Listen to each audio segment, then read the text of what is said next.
Hi, I'm Pamela Davis, welcoming you back to the Reincarnation Chronicle and part 2, looking at angels and demons in our series on reincarnation.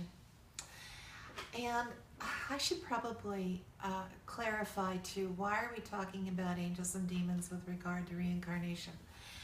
All of these topics are actually connected to one another when you're looking at the nature of reality and the reality, the world that we continue to return to and have been part of for most of us probably for millions of years throughout the long cycles of creation and like the biblical destruction, the flood.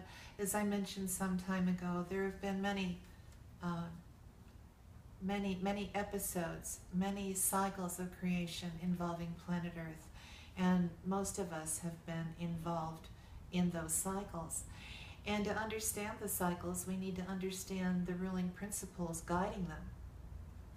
And there are what we call supernatural beings or phenomena.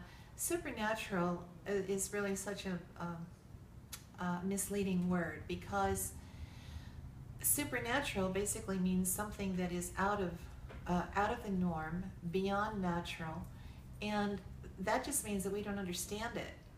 There's really nothing that's not natural. It's simply a matter of our understanding it, and to what degree we can understand it. And if it seems a little too weird and a little uncommon, we'll slap a descriptive of it as supernatural. But you know, the more we look at these questions, I think the less they will seem supernatural and become more and more natural to us. So in talking about angels, there's a little bit more I'd like to tell you. Angels are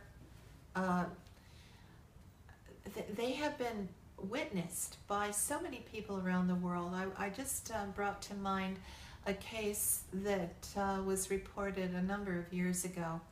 There was an aircraft, a plane that was in some trouble up in the air. Something went wrong. One of the engines died, or there was some sort of mechanical malfunction on the plane, and the situation was dire.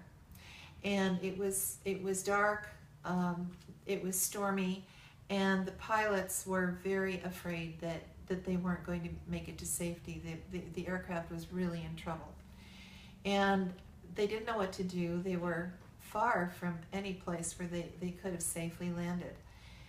And wondering if these were their last moments on Earth, and worried terribly about the safety of their passengers, when one of the pilots looked to the side, and he could hardly believe his eyes.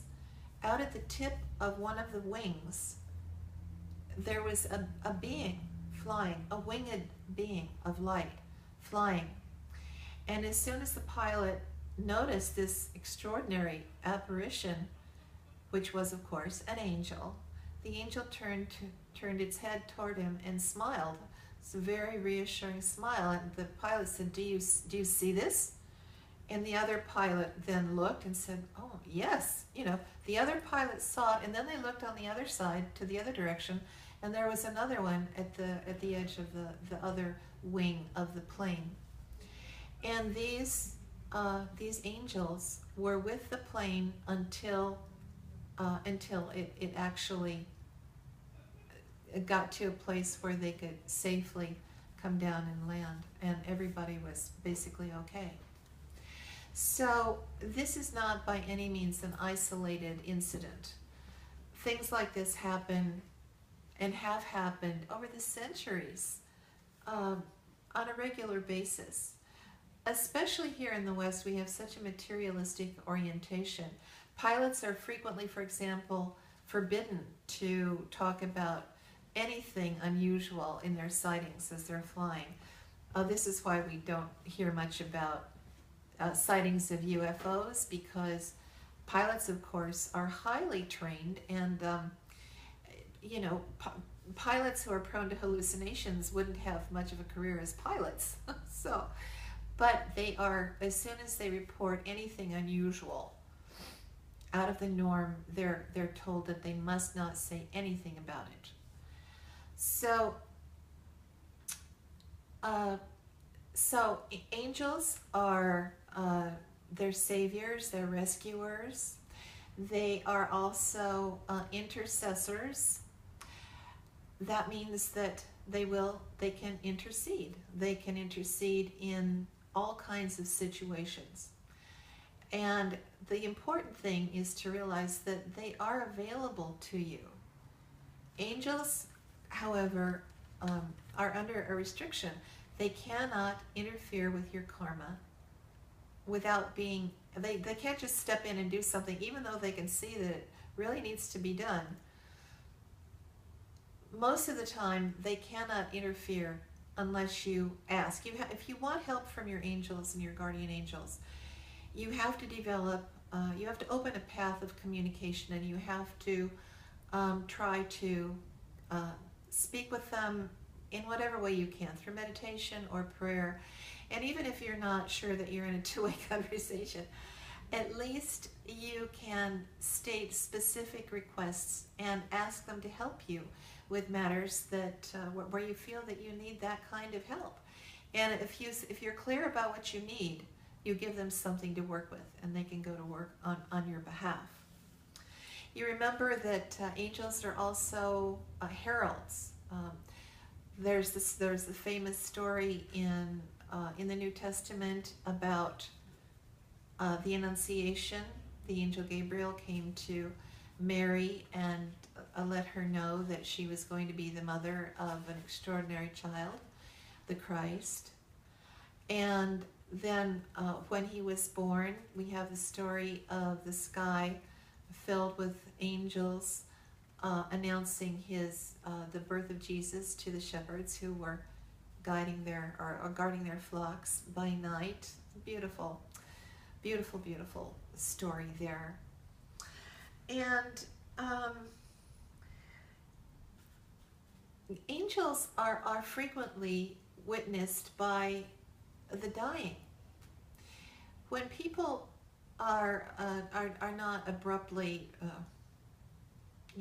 taken in violent and sudden ways, but they have time to adjust to their transition, there comes a point where they're a little bit out of their bodies already, and so therefore they're able to see into the other levels. And this is something that hospice workers witness all the time, doctors and nurses who work with the dying, and family members who have stories of being at the bedside of someone in the family who has reported seeing angels coming to help them in their transition. And it's always a very inspiring and elevating and joyful experience.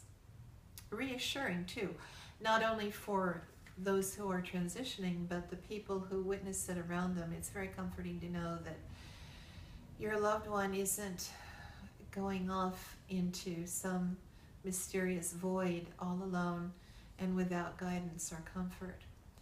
So the thing to remember then is to know that they're real. We could talk for weeks. If I had enough research at my disposal, we could go on and on about angels. But I want you to know that you will not reincarnate as an angel. Angels will not incarnate as human beings, as I said already, but they're there for you. And they are definitely a part of our ongoing terrestrial experience as souls on our journey back to the heart of all that is. So let's now talk about a really fascinating topic, and that would be the opposite end of this spectrum, really, and that would be the demons. This is a very, very, very controversial topic, and we have seen through the ages. You go to, you look at cave paintings, you look at the most primitive artwork through all cultures around the world, and you will see the depiction of many, many different kinds of demons. And the folklore is full of them. They're metaphysical. If there are scriptures, the scriptures always have stories about the demonic forces at work on Earth and in other levels of existence as well.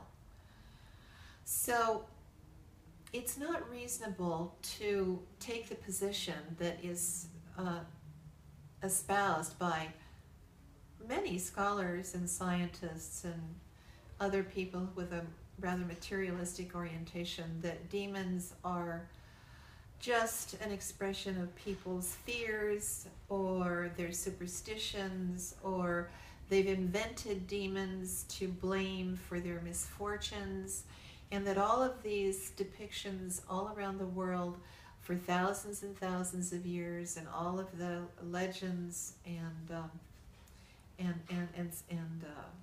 spiritual histories that talk about them are all just the figment of people's overly fertile imaginations and their ignorance and their willingness to believe preposterous inventions.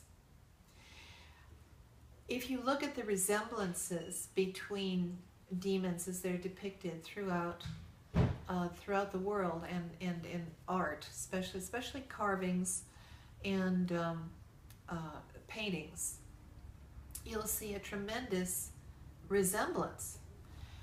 And then if you look into the stories about them, often you will find really identical stories, and not just really general stories, but stories with very specific kinds of information, and the only thing that varies might be the names of the players involved.